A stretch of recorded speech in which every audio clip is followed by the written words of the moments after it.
Hi guys, I'm Bouquet and I make videos that will hopefully help young people cope with the difficulties of adulthood. Welcome back to my video, and I hope you all can hear me because it's storming and thundering and raining outside. But I thought that this weather is a very nice opportunity to get into some cozy pajamas and talk with you about all of the places that I want to travel to in the future. There are so many places that I want to see during my lifetime, and I think that the only way that I can do that is to manifest them, and I decided that I will manifest them through this video. So if there are any places that you want to visit, you can just leave a comment down here and I hope that it will count as if you're manifesting it. But first I want to say hello to all of the new subscribers that I have gained. Like, wow, I would have never imagined that an iPhone unboxing would bring me so many new subscribers. But I hope you all have checked out my other content too, because I don't really do unboxing videos or technical videos or stuff like that.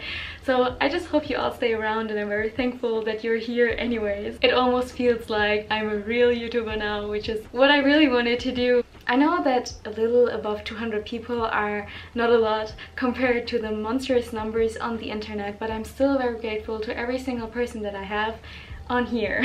First and foremost, I want to clear you up about the way that I like to travel. I don't really like to do like touristic travels or like hotel travel type of things.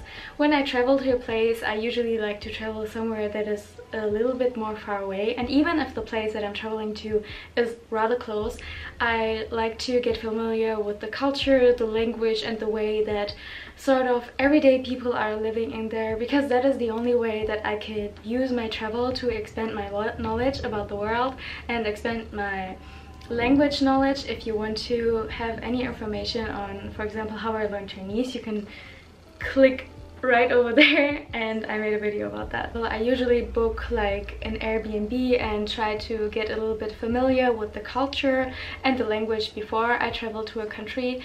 I feel like tourism is just most of the time very exploiting towards the people that live in the countries, and it's very sad that people living in those beautiful countries don't get to benefit from the beautiful nature. More powerful countries kind of use their things, making them seem exotic or stuff, or like travel destinations, while completely exploiting the workforce that lives there. That is a very bad thing. So I'm not really a fan of tourism or like yacht trips or stuff like that. I just like to travel on my own, because I also don't have a lot of money, so I cannot go to very expensive hotels and very expensive swimming pools and stuff like that. I thought it would be very interesting to start with the countries that are the furthest from the place that I live right now and move our way towards very close places, maybe even places within Germany that I haven't been to before, or that I have been very briefly and I want to go again.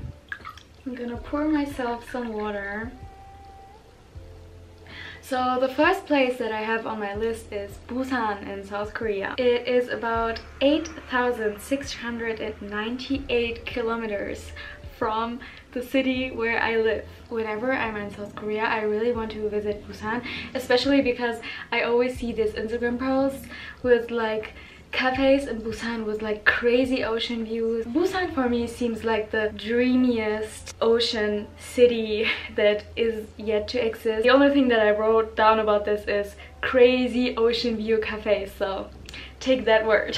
The second place that I have dotted down is Indonesia, and Indonesia is 11,004 kilometers from the town that I live right now, which is crazy far away, and I think that is also the furthest country that I have on here. I'm just very interested in like the different religions and cultures and minorities there. I also think that they are the country with the most dense Muslim population, which I found super interesting. What I also like about Indonesia is that it's just a bunch of small little islands. That's why I didn't write down like Bali or something.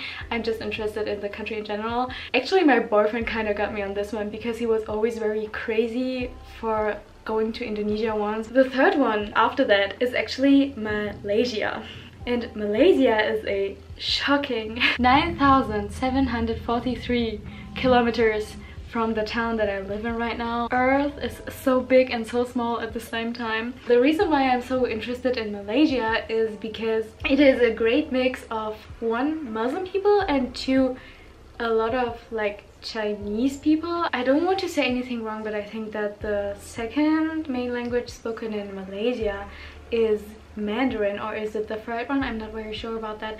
And I always found it quite interesting how like Islamic culture and Chinese culture like kind of come together. So I think it's very nice that people coexist there like that. Another place that I would really like to go to is Chiang Mai in Thailand.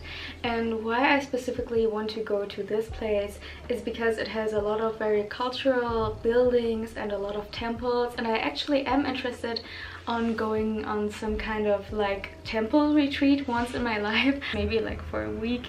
I don't think I can be left alone with my own thoughts any longer than that.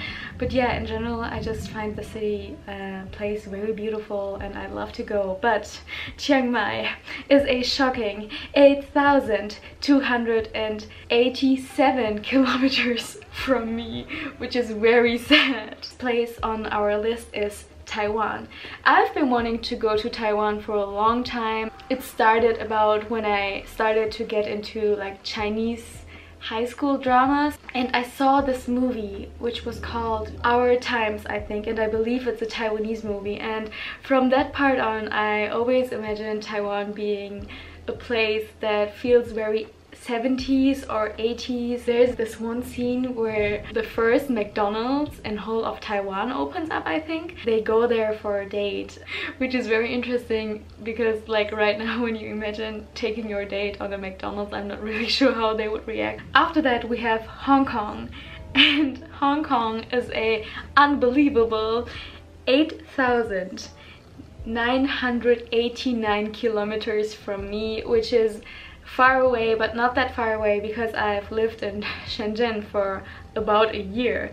So Hong Kong is very near. Unfortunately, I never really had the chance to go and stay in Hong Kong for a longer time. I've been there once. I mostly got into Hong Kong very recently. I wanted to go there so bad for a long time when I was in Shenzhen, because I was always told that those 30 kilometers between Shenzhen and Hong Kong made such a difference in culture, and I really wanted to experience that kind of culture shock that people coming from Shenzhen had in Hong Kong.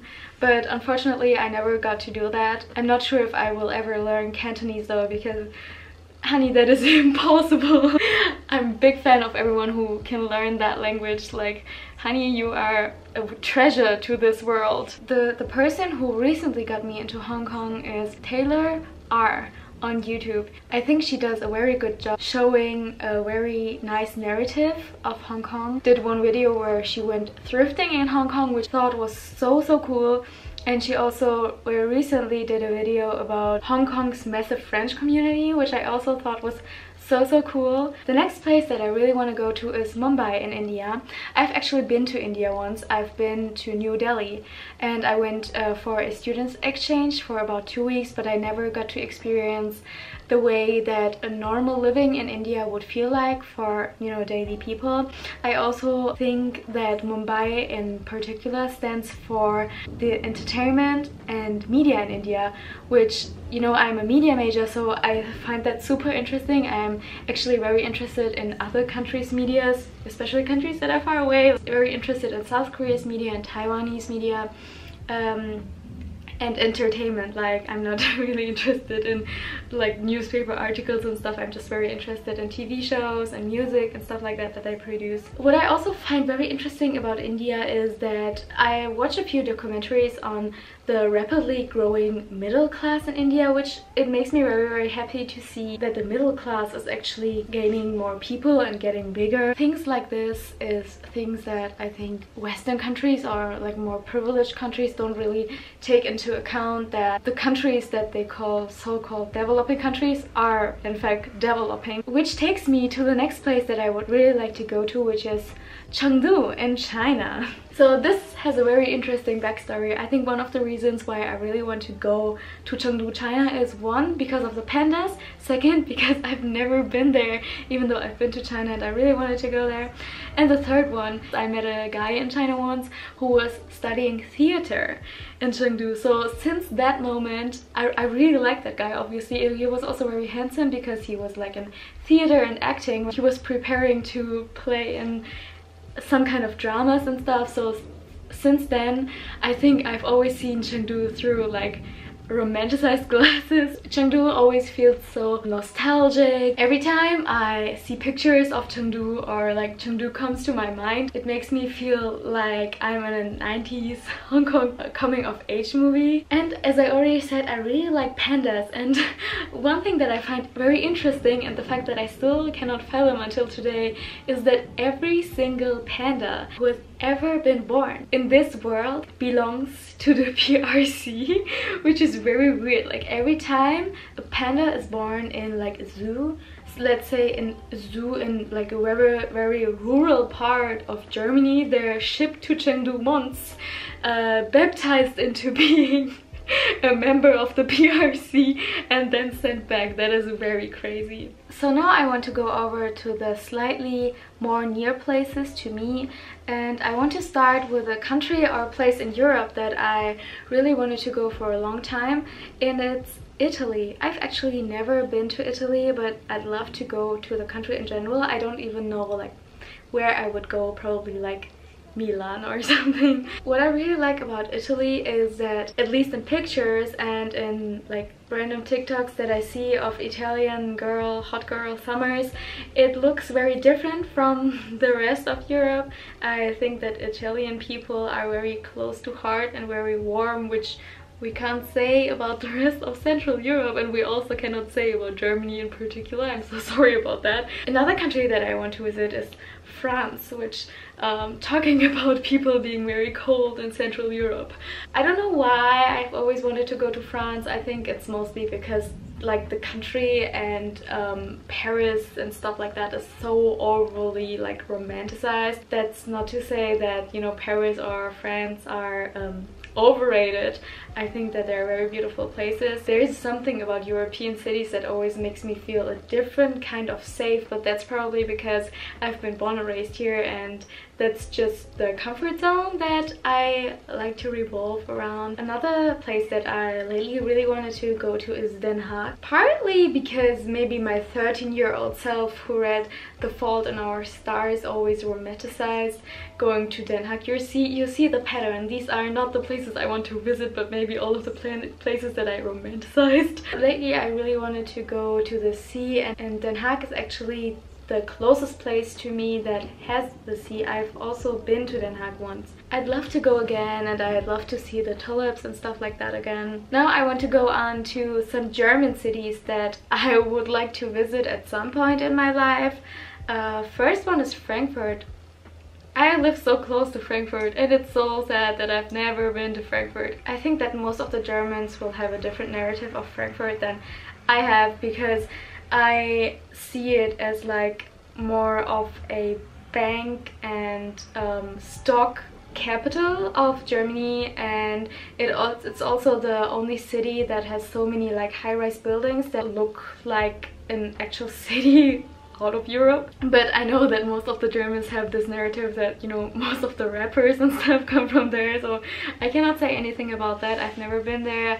I don't know how the vibes are, but if I was to go there, I'd definitely like to go to the parts with the high-rise buildings and, I don't know, eat some burgers at Five Guys or something, just because I've heard that it has a very like New Yorky feeling. So yeah, after Frankfurt, I now am thinking about, I've been to Berlin before, but I'd like to experience Berlin living there. As always, thank you so much for watching. If you like this video, might as well like, and if you like my content, might as well subscribe, because it's fun and it's free, and I will hopefully see you guys in my next video. Nothing that we cannot do. Yeah, you trip